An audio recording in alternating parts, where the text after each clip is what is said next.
ஓம் சாய்ராம். என் அன்பு குழந்தையே, இந்த நல்லதொரு காலை பொழுதில் உன் சாயப்பா உனக்கான பல நல்லதொரு ஆசீர்வாதத்தோடு உன்னிடத்தில் பேச இயங்குகிறேன். நான் சொல்வதை கேட்காமல் சென்று விடாதே என் செல்லமே. கவனமாக கேள். ஏனென்றால் இது உனக்கான பதிவுதான்.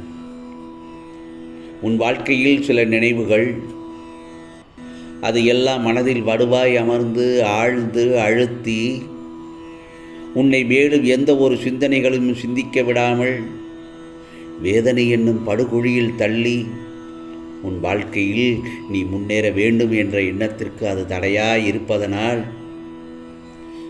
திக்கு தெரியாமல் குழம்பி போயிருக்கிறாய். கவலைப்படாதே.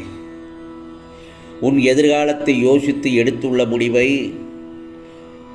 அவர்கள் யோசிப்பதில்லை. நீ அவர்களை காயப்படுத்தினாய் என்பது மட்டும்தான் அவர்களுக்கு புரியும்.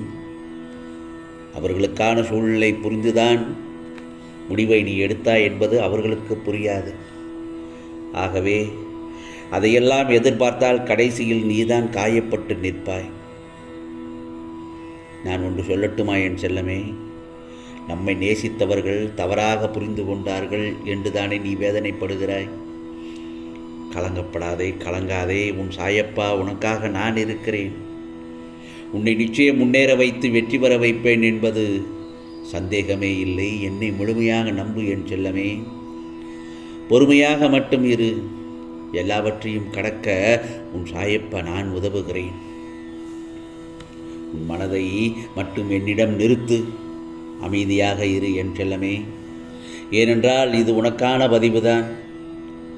பிறகு உனக்கு நடப்பவையெல்லாம் நல்லதாகத்தான் நடக்கும். அதற்காகத்தான் நான் உன்னுள் இருக்கும் பக்தியை கண்டு வியக்கிறேன். நான் உன்னிடத்தில் எதிர்பார்த்ததெல்லாம் என்ன தெரியுமா? இன்னும் கொஞ்சம் பொறுமையாகவும் நம்பிக்கையுடனும் மேலும் சில காலம் காத்திரு என்று தான் சொல்ல வந்திருக்கிறேன். ஆனால் உனக்கான பரிசை நான் தராமல் இருக்க மாட்டேன். நிச்சயமாக உன் கைகளில் தருவேன் என் செல்லவே. நான் கவனித்து வருகிறேன். ஏதோ பெரிதாக நடந்தது போல் யோசித்து கொண்டே தானே இருக்கிறாய். நான் தருவதை பெற்றுக்கொள்ள நீ தயாராக இரு. ஆகவே உன் மனதை தேவையில்லாமல் யோசித்து கொண்டு இருக்காதே. கவலைகளுக்கு இடம் தராதே.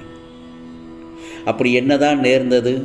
நீ அதை சொல்ல தயங்கினாலும் உன் சாயப்பா நான் அறிவேன். ஏற்றத்தாழ்வுகள் இல்லை என்றால் நீ வாழும் வாழ்க்கைக்கு ஒரு அர்த்தம் இருக்காது. மனதில் பக்குவமும் தைரியமும் இருந்துவிட்டால் நீந்து கொண்டு வந்து விடலாம். நீயோ இவை அனைத்தையும் கடந்து வந்து விட்டாய் என்பதை மறந்து விட்டாய்.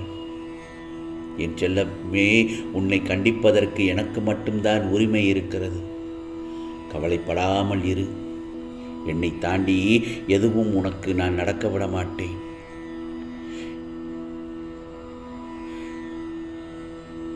இந்த உலகம் உன்னை முதுகில் குத்துபவர்களைக் கண்டு வேதனைப்படாதே. ஏனென்றால் போர்க்களத்தில் புறமுதுகை காட்டுபவர்கள் வீரமானவர்கள் அல்ல. அவர்களின் கோழைத்தனம்தான் அவர்களை வீழ்த்தும். யாராக இருந்தாலும் அறம் என்பது ஒன்றே. அதற்கு பல்வேறு முகங்கள் அதற்கு இல்லை. என் செல்லமே, ஒரே முகம்தான். அந்த முகத்தை நான் உன்னிடத்தில் பார்க்கிறேன். உனது நேர்மை, உனது பொறுமை உன்னை வழி நடத்திச் செல்லும். உனக்கான அனைத்தும் விரைவில் கிடைக்கும் என்பதில் சந்தேகமே இல்லை. என் செல்லமே, இப்பொழுது உனக்கு கிடைக்கும் விஷயமானது என்னுடைய முழுமையான அருளால் உனக்கு ஆசீர்வதிப்பேன் என்பதில் சந்தேகமே வேண்டாம். நிச்சயமாக உன் வாழ்க்கையில் யாரை நம்ப வேண்டும், யாரை நம்ப வேண்டாம் என்பதை தெரிந்து பழகு. உன்னை நம்புகிறவர்களுக்காக நீ உயிரை கூட தியாகம் செய்யலாம். ஏனென்றால் அவர்களுக்கு உன் அன்புதான் பொக்கிஷம். அவர்களை ஒருபோதும் மறந்து விடாதே. அவர்களுக்கு நம்பிக்கை துரோகம் மட்டும் செய்து விடாதே. அது மிக பெரிய பாவம் என் செல்லமே. ஏனென்றால் அதை நீ எங்கு போனாலும் அந்த பாவத்தை உன்னால் துடைக்கக்கூட முடியாது. அதே போல நீ ஒருவர் மீது வைத்துள்ள நம்பிக்கைக்கு அவர்கள் பாத்திரமில்லாதவராக இருந்தால் அவர்களிடம் கடிந்து பேசாதே. அவர்களிடம் வாக்குவாதம் வைத்து கொள்ளாதே. அமைதியாக அந்த இடத்திலிருந்து விலகிவிடு. அவர்களை மறந்துவிடு. ஒருவர் உனக்கு நேரம் சரியில்லை என்று சொன்னால் அதை கண்டு கொள்ளாமல் என் போக்கில் விட்டுவிடு, நான் பார்த்துக் கொள்கிறேன். உனக்கான நேரத்தை படைப்பவனே நான் தானே. அப்படி இருக்கும் பொழுது அதை உனக்கு நல்லதாகவும், ஏன் நல்லதொரு வெற்றி உள்ளதாகவும் மாற்றி உன் வாழ்க்கையில் சீரும் சிறப்பும் அடைய நான் அருள்பாலிப்பேன். கவலைப்படாதே என் செல்லமே. வாழ்க்கையில் நடைபோட துணை வேண்டும். ஆனால் அவைகள் உன்னோடு இறுதி வரை வரப்போவதில்லை. நீ இந்த உலகிற்கு எப்படி வந்தாயோ அதே போலத்தான் அவர்களும். அதனால் ஒருவர் காயப்படுத்தினால் நீ நகன்று விடு. இந்த பிறவி இருக்கிறதல்லவா, இந்த பிறவி நீ எடுத்த பொக்கிஷம். இந்த பிறவியில் அதை உன்னை நேசிப்பவருக்கு மத்தியில் மட்டும் பகிர்ந்து கொள். ஏனென்றால் உன் வாழ்க்கையின் நேரங்களை அதற்காக உனக்கு பிடித்தவர்கள் மட்டுமே உன்னை சூழ்ந்திருப்பதில்லை. அதையும் ஞாபகத்தில் வைத்துக்கொள். என் செல்லமே, நீ எதிர்மறையாய் சந்தித்தாலும் பொறுமையுடன் நீ நகன்று சென்று விடு. ஏனென்றால் உன்னிடத்தில் வாக்குவாதத்தில் ஈடுபடுவதற்காகவே சில எதிர்மறையான வார்த்தைகளை அவர்கள் விடுவார்கள். அந்த இடத்திலிருந்து பொறுமையுடன் நகன்று சென்று விடு. கோபப்படாதே. உனக்கு பிடித்தவர்கள் சந்தோஷமாய் இருந்தார்கள் என்றால் அவர்களின் அனைத்து விஷயங்களையும் நீ ஏற்றுக்கொண்டு அவர்களிடத்தில் பொறுமையுடன் செல்கிறாய் என்பதுதான் அர்த்தம். ஆகவே இவற்றையெல்லாம் ஆராய்ந்து எப்படி வாழ வேண்டும் என்று சிந்தித்து நடந்து செல். சில உறவுகள் சந்தோஷம் நிம்மதியையும் கொடுக்கும். சில உறவுகள் மன வலிமை, நம்பிக்கை துரோகம் போன்ற எல்லா விஷயங்களையும் உனக்கு பாடங்களாக உனக்கு புகட்டும். எப்படி நேர்ந்து இருக்கும் என புரிந்து கொள். ஆகவே உன் வாழ்க்கையில் யாரை நம்பலாம், யாரை நம்பக்கூடாது என்பதையும் தெரிந்து பழகு.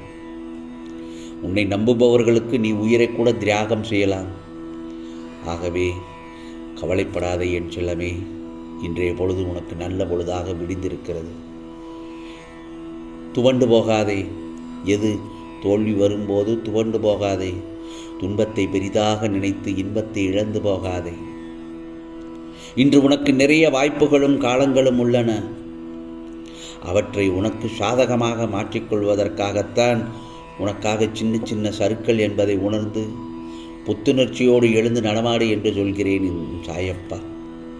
ஆகவே ஓம் சாய்ராம், ஓம் சாய்ராம் என்று என்னை மனதார நினைத்து கொண்டு என்னையே வணங்கிச் சொல்லும் என் செல்லப்பிள்ளையை நான் நிச்சயமாக ஏமாற்ற மாட்டேன்.